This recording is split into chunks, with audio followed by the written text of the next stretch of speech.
Ça vous arrive de côtoyer des gens que vous trouvez bizarres? Peut-être avez-vous déjà eu affaire à un psychopathe. Regardez ces 7 astuces pour savoir si vous en avez déjà rencontré un. Ou pire, si vous vivez avec lui. Le mot psychopathe est souvent utilisé, mais souvent mal compris. Beaucoup de gens le lancent comme une insulte. Vous pourriez qualifier de psychopathe quelqu'un qui fait quelque chose qui sort de l'ordinaire, mais ce n'est pas vraiment le cas. Toutefois, s'il faut, vous êtes face à un tueur de série les plus célèbres de l'histoire. Même si bon nombre de ces criminels étaient des psychopathes, la véritable définition est beaucoup plus large.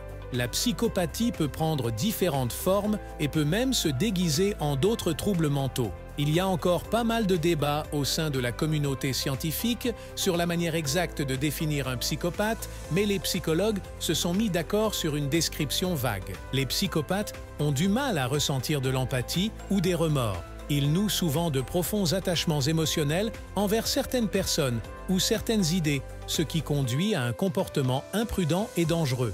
Ce trouble de la personnalité unique provient généralement des gènes d'une personne. En d'autres termes, ils naissent avec des tendances psychopathes. Dès leur plus jeune âge, leur cerveau n'est tout simplement pas câblé de la même manière que le vôtre. C'est là que la plupart des gens comprennent mal ce trouble. Être psychopathe ne vous rend pas violent ou irrationnel. Cela ne signifie pas automatiquement que vous êtes un être humain épouvantable.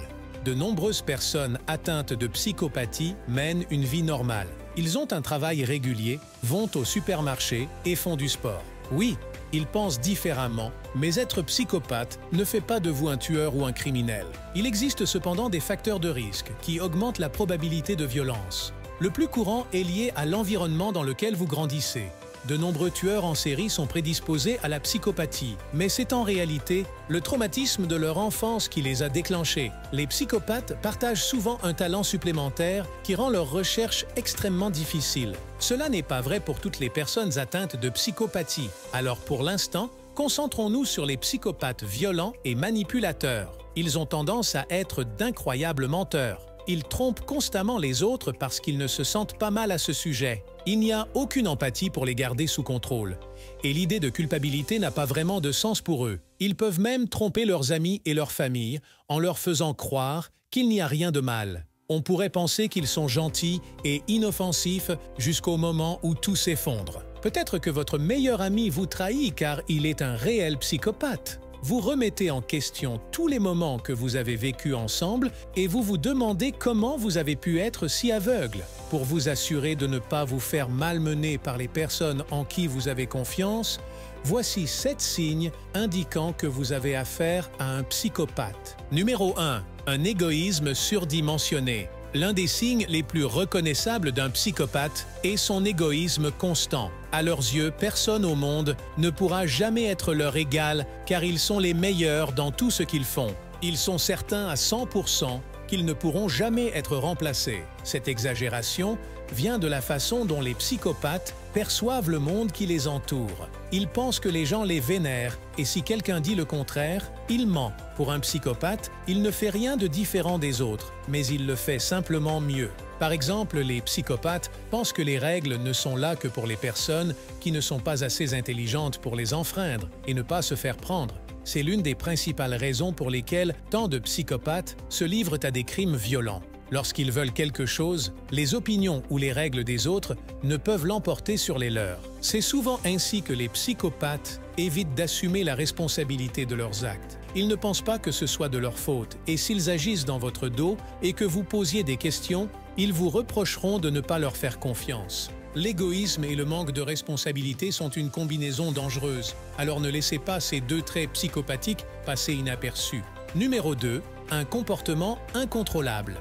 Les psychopathes contrôlent rarement leur propre comportement. Ils se mettent en danger, ainsi que les personnes qui les entourent, en suivant leurs désirs impulsifs et leurs instincts. Si vous n'êtes pas habitué au stéréotype du psychopathe, cela peut vous sembler un peu insensé. Ils planifient leurs crimes dans les moindres détails, s'assurant que rien ne se passe mal. Les psychopathes sont exceptionnellement rationnels, mais ils ont du mal à contrôler leur comportement. Ils sont sujets à des crises de colère et peuvent devenir soudainement violents. Une petite insulte pourrait briser leur ego, ce qui déclencherait leur caractère explosif. Lorsqu'ils sont en colère, les psychopathes arrêtent de penser à ce qu'ils font et se contentent de le faire. Avez-vous déjà remarqué que l'on observe souvent les comportements de nos amis? Alors si vous le faites, demandez-vous s'ils se contrôlent vraiment ou non. Numéro 3. Un manque de sincérité. La plupart des choses que nous disons ont un sens à plusieurs niveaux. Disons que vous quittez le travail et qu'un collègue vous crie « Excellent travail aujourd'hui ». En apparence, c'est un commentaire encourageant. Mais est-ce que cela veut juste dire ça? Vous allez vous repasser cette phrase dans votre tête et réfléchir à ce que cela veut réellement dire.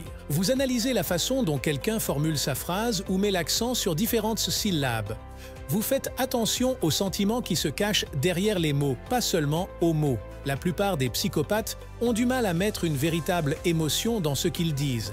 Leurs sentiments sont vides ou fabriqués de toutes pièces. Leurs émotions peuvent sembler fausses, et généralement elles le sont. Cela ne veut pas dire que les psychopathes ne peuvent pas ressentir des choses, car ils sont définitivement capables d'émouvoir. Le problème est de relier ces émotions aux personnes qui les entourent. Imaginez qu'un psychopathe dise quelque chose de sympathique comme « Il y a beaucoup de poissons dans la mer ». On dirait qu'il essaie de faire la discussion, n'est-ce pas? En réalité, un psychopathe ne dirait une chose comme ça que s'il a quelque chose à gagner de vous. Ils font genre d'être sympathiques pour vous motiver à leur donner ce qu'ils veulent.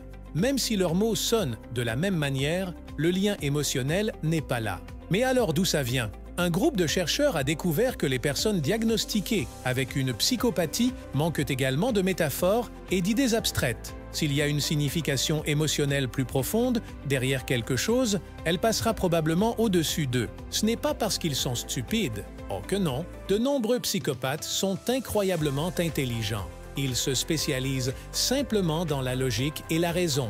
Ils sont habiles à manipuler des idées concrètes, mais deviennent flous lorsque les choses deviennent plus abstraites. Il s'avère que les psychologues ont effectivement constaté cette différence. Dans les années 1990, des chercheurs ont mesuré les réponses cérébrales de deux groupes de personnes, l'une souffrant de psychopathie et l'autre non. Les deux groupes ont vu une liste de différents types de mots. Certains étaient censés provoquer une réaction émotionnelle, tandis que d'autres étaient totalement neutres.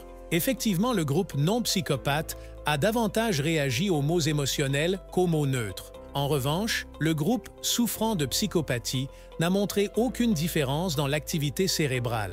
Cette étude a conclu que le manque de sincérité des psychopathes vient de ces différentes réponses neuronales. Ils ne saisiront pas, ne s'identifieront pas et ne s'intéresseront pas à cette signification plus profonde parce que leur cerveau ne fonctionne tout simplement pas de cette façon. Numéro 4. Un style de vie parasitaire. Les psychopathes n'ont aucun problème à se moquer des gens qui les entourent. Comme les poux ou les tiques, les psychopathes mènent souvent une vie parasitaire. Ils s'accrocheront à vous et ne vous lâcheront jamais. Ils voleront votre argent avec désinvolture et squatteront votre maison sans se sentir le moins du monde mal à l'aise. Ils font cela parce que les psychopathes ne respectent personne d'autre qu'eux-mêmes. Pour eux, leur temps et leur énergie sont bien plus précieux que le vôtre. Cela ne les dérange pas de gaspiller vos ressources, tant que cela leur évite des ennuis. Si vous êtes dans une situation parasitaire, ne vous attendez pas à ce qu'un psychopathe parte volontairement. Vous devez prendre l'initiative et les éliminer de votre vie, sinon ils vous saigneront à sec. Numéro 5. Un important seuil de dégoût. Vous êtes-vous déjà demandé comment ces célèbres psychopathes pouvaient supporter leurs crimes? La plupart des gens ne peuvent même pas regarder des photos d'eux, alors vous seriez facilement repoussé par l'odeur du sang. Peut-être que vous avez même envie de vomir lorsque vous voyez quelqu'un d'autre se blesser. C'est ainsi que réagissent la plupart des gens. Mais les psychopathes ne sont pas comme la plupart des gens. En moyenne, leur seuil de dégoût est nettement plus élevé. En d'autres termes, les images horribles et les odeurs nauséabondes ne les effraient pas vraiment. Quelque chose d'horrible ou de déchirant pour vous pourrait ne pas affecter du tout un psychopathe. Les psychologues attribuent cette tolérance à leur manque d'investissement émotionnel envers les autres. Si quelqu'un ne se soucie vraiment pas de ce qui arrive aux autres, il se peut qu'il ne soit pas aussi sensible aux images et aux sons de la souffrance. Numéro 6. Le regard sur les bouches. Si vous pensez qu'une personne a des tendances psychopathes, faites attention à la façon dont elle vous regarde. Imaginons que vous pleurez à cause de quelque chose de terrible qu'on vous a dit. Si vous pleurez devant votre ami et que vous lui dites ce que vous ressentez, surveillez ses yeux. Est-ce qu'il regarde directement les vôtres ou semble-t-il plus intéressé à regarder votre bouche? Une étude de 2015 a révélé que les psychopathes se concentrent sur différents domaines des visages émotionnels. Lorsqu'une personne est vulnérable, la plupart des gens établissent automatiquement un contact visuel. Mais une personne atteinte de psychopathie passerait plus de temps à regarder la bouche. Pourquoi? Parce que votre bouche donne autant ou plus d'informations que les yeux. Ainsi, les psychopathes se déconnecteront subtilement en reconnaissant vos expressions sans le lien émotionnel d'un véritable contact visuel. Numéro 7. Une difficulté à repérer la détresse. Des recherches plus approfondies sur l'attention faciale ont révélé une autre faiblesse intéressante chez la plupart des psychopathes. Ils sont capables de tout détecter, du bonheur à la colère, mais il y a une émotion que les psychopathes remarquent rarement, la détresse. Selon une étude de 2018, les psychopathes ne peuvent pas dire quand une personne est vraiment bouleversée ou si elle fait simplement semblant. Ils sont beaucoup moins susceptibles de remarquer si quelqu'un éprouve une détresse émotionnelle plutôt que physique. Puisqu'ils ne peuvent pas traiter les expressions de détresse, les psychopathes font rarement quoi que ce soit pour les aider. Mais même s'ils parvenaient à faire la différence, les chercheurs ont trouvé une autre explication. La même étude a montré que les psychopathes ne se soucient pas vraiment de savoir si une personne est réellement en détresse. Dans la plupart des cas, le psychopathe ne les aiderait pas d'une manière ou d'une autre. Donc si quelqu'un que vous connaissez vous ignore chaque fois que vous êtes contrarié, soit il ne sait pas quoi dire, soit il s'en fiche. Normalement, tout le monde a pensé à quelqu'un en écoutant ces 7 astuces. Partagez-nous dans les commentaires des comportements de psychopathes que vous avez déjà remarqués chez quelqu'un. Abonnez-vous pour ne rater aucune vidéo de la chaîne et allez vite faire le test pour savoir si vous êtes un mâle sigma, alpha ou bêta en cliquant sur notre dernière vidéo.